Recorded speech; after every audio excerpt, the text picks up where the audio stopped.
Welcome to another edition of The Word on Woodward. I'm Daniella Bruce alongside Art Regner, and joining us today, Tigers pitcher Beau Brieske. Beau, thank you so much for taking the time to join us today. We're really excited to chat with you. Thank you for having me. I'm excited to chat as well. I'm sure you are. We've already had some fun conversation before we started recording, so this is going to be a good one. But we'll start with some serious baseball stuff. As we know, the Tigers have battled some injuries so far this season, especially to their starting rotation, the bullpen, specifically with pitchers. And what I want to ask from your perspective is obviously it stinks. Going through injuries is never good for a team. It's hard to go through. But for somebody like you, it brings up an opportunity for you to kind of show your stuff and show that you belong in the big league. So how have you been able to kind of handle that? Of course, the bummer of your teammates being injured, but taking it as a personal opportunity as well. Um, I I feel like I don't want to really think about that just because I think it's the wrong thing to focus on. I would just want to focus on uh, what I can control, and that's the way that I'm preparing each time, each week, and then the way I go about my business leading up to each start. So it is a bummer that guys are going down, and because no one wants to be injured, no one wants to come up due to an injury or anything like that. But an opportunity is an opportunity, and I just want to make the most of it and try to try to be the best I can be. Beau, does the number 802 have any significance in your life? I'm aware of that number, and yes, I know where you're going with that. But it didn't prior to the draft day in 2019. Right. So you're the 802nd player taken in the draft in the Hmm. 27th round. Uh, and I know you probably hate this because people have always called me a late bloomer and all this kind of stuff, or, but We're how still is waiting it for you to bloom, Art. We're still Yeah, yeah, waiting. I'll tell you, by this time, the only bloom will be when I'm, laid out and I have a lily on top of me or something. But with that said, seriously though, 802nd, I know it's the next man up and all the mentality how sports works, but you once you were drafted though in 2019, you've ascended rather quickly up the Tiger organization. Is it just self confidence? Is it perseverance? Is it having a great support unit? How did Beau Brieske go from 802 to being on the bump for the Tigers? I think it's certainly all of those things. I can't really narrow it down to one, but I think it's just been me maintaining the same mindset that I had even prior to getting drafted. It was just wanting to always continue to get better, and then the fact that I had a great support system made it a lot easier. I had the ability to train in the summers when I was in college, and then throughout the entire off season with my family supporting me and whatnot. My sisters giving me rides when I didn't have a car, stuff like that, taking me to the gym, taking me to go to the field to throw and get my work in, and anything like that. So the support system, but also just I think the consistent approach that I had uh, on a daily basis is really what led to the progress. You talked recently about how you felt you were tipping your pitches off to some of the big league hitters. And I wanted you to kind of dive into that a little bit more. You said you were subconsciously doing it. I don't know if you can get into exactly what they were, but how do you work on fixing that? How do you focus on making sure that that's something you can fix in your next starts? The way that I've gone about fixing that is just kind of being aware of what I'm doing um, leading up to each pitch, trying to find my grip. So just knowing what I'm doing with my glove or with my hand or whatever, because you can tip it a bunch of different ways, and then just trying to find something that fits me so that I'm comfortable up there and I'm not thinking about it, but I can be consistent with it. So it's really just trying to find something that fits your personality and what you are doing out there, just so that it doesn't look abnormal when you're, you I'm know, thinking maybe like a backflip or before one of the pitches yeah. or something like Honestly, that would throw people off. How about if you say something like, "Hey, the changeup's coming," and then you just throw a fastball? I mean, is it as simple as that? You I just think scream it out to the guy. I think you could get away with doing stuff like that. I mean, I Zach Greinke is one of my favorite pitchers, and when he was calling out signs that he wanted to throw, I was just like, Yeah, he's a step ahead of guys right now because they can't trust it. They can't trust that what he's calling he's actually going to throw, and then he just it was hilarious.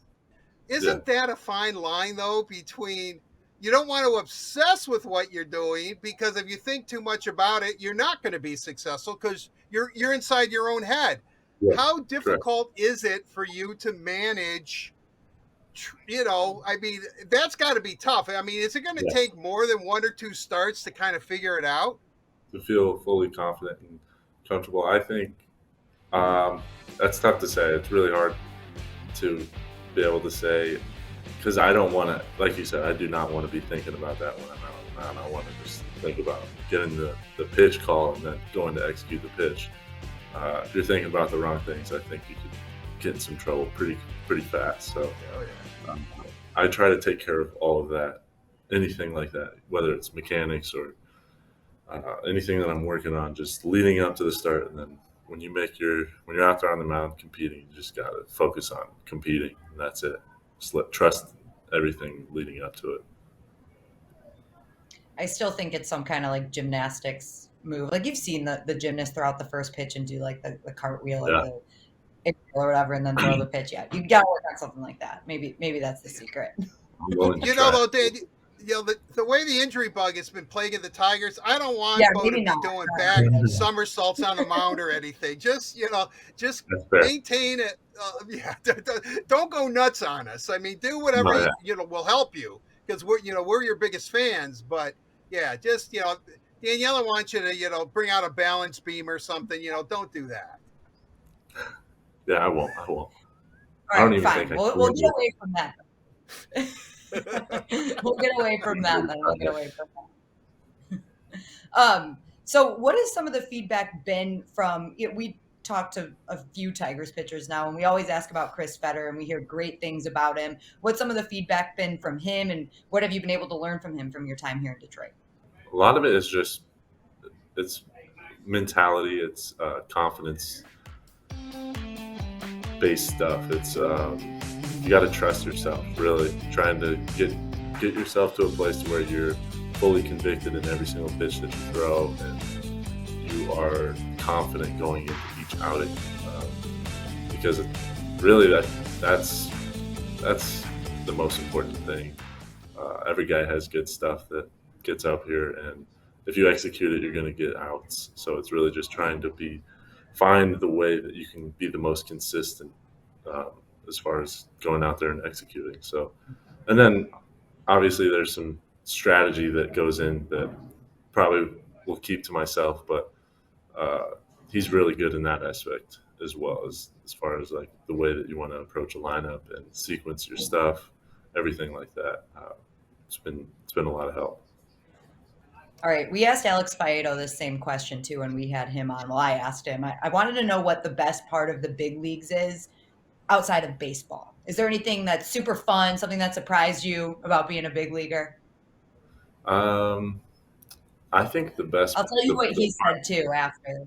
I'll tell you what okay. his answer was after you get yours. I will say the food. The food is definitely better as compared to the minor leagues. But also, I think it's really cool for me to be able to go see new cities. There's a lot of places that I've been just to play games that I've never been to, or even probably would have ever gone to if it wasn't for baseball. So I like to get up when we're on the road, get up a little earlier and walk around the city a little bit, and I've enjoyed that a lot. You were Tigers minor league pitcher of the year in 2021 after sitting out 2020 because of the pandemic. Yeah. So you have it, but mistake for you, and I feel for you. It seems to go out of the ballpark, giving Yeah. up 10 home runs. Right? Yeah. Is how frustrating is it because it's a mistake pitch, but man, there's no margin for error. I mean, how difficult is like you're on the mound and you're like, you're cussing at yourself. I'm sure I can't read lips, but Yeah. I'm sure you're at yourself. That is correctable, but how do you correct it? I guess is what I'm trying to ask. Um, I think the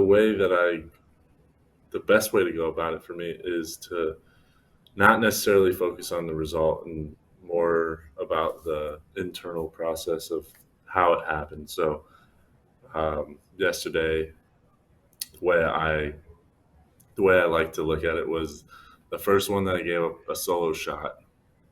Not going to beat you. Solo shot's never going to beat you. And it was me being aggressive after I threw a slider for a ball, and then I come back with a fastball. If I throw it in a little bit better spot, probably a different result, but I was being aggressive, so I'm not going to kick myself for that. The second one is frustrating because it's a two-strike pitch, and I arguably could have thrown something different, but if I throw that pitch and I execute it better, it's not going to happen. That result is not going to happen. So that's more of a physical mistake. And then I think the last one was the most frustrating for me because I didn't throw that pitch with full conviction. I think I tried to be a little too fine with it instead of just fully trusting that that's what I needed to throw, that's what I wanted to throw, and just ripping it. And I think I tried to get too fine, and so that's the one that's actually frustrating to me. And I think with more experience and just facing more guys and continuing to get better feel for my stuff, being a little bit placing the ball a little bit better, I think everything will work itself out. And finding a little bit better sequences, knowing what to throw and which count and where to throw it to each guy, learning the hitters, learning the league, everything like that. I think it'll all figure itself out if I just stick to my process and keep working, really. What are your short-term goals, whether that's here with the Tigers or that's in the minor leagues? What are your goals here as you move forward with the organization? The only real goal that I have for myself is to be able to look back and say that I did everything that I could possibly do to improve on my game. Just because I don't want to second guess myself, don't want to second guess what I could have or should have done.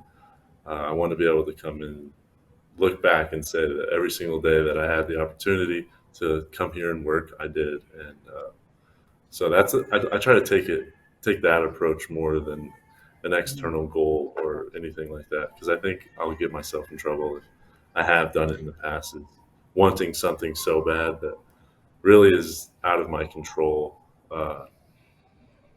and focusing so much on that I get myself in trouble, as opposed to just staying more of an internal approach and controlling what I can control. So, and I know the Tigers drafted you out of Colorado State University, Pueblo. Now, I'm under the assumption that they're the Rams too, right? Were you a Ram? that's the sister school to Colorado State. So Colorado State, and then there's Colorado State Pueblo. Oh, okay, because Pueblo is the Thunderwolves. the Thunder. So you were a Thunderwolf? Is a Thunderwolf. It's a cooler name. It's a cooler Yeah, mascot. actually, I like it a lot better than Rams. I mean, that's so original. There's only like 18 billion Rams out there. Certainly So you not won't- Los Angeles Rams fan. Oh, well, bummer. well, you know Matt Stafford, who played for the Lions. I appreciate Matt Stafford. Okay. Do you know that But- he and Clayton Kershaw are great Wait, who are you a friends? They fan went to of high then? school together. What? Yes, Wait, I why do was. you? I gotta know why you don't like the Rams. Who are you a fan of? Born and raised in Arizona, so same division. That makes sense. Cardinals Okay, fan. that makes sense now. Thanks, Beau. Really appreciate it. Really, good Thank you, luck, guys. man. Great to have you Thank you here in very much. Detroit. Thank you. I appreciate it. Thank you. We appreciate it, Beau. And of course, a big thank you to all of you for tuning in to another edition of The Word on Woodward. We'll see you next time.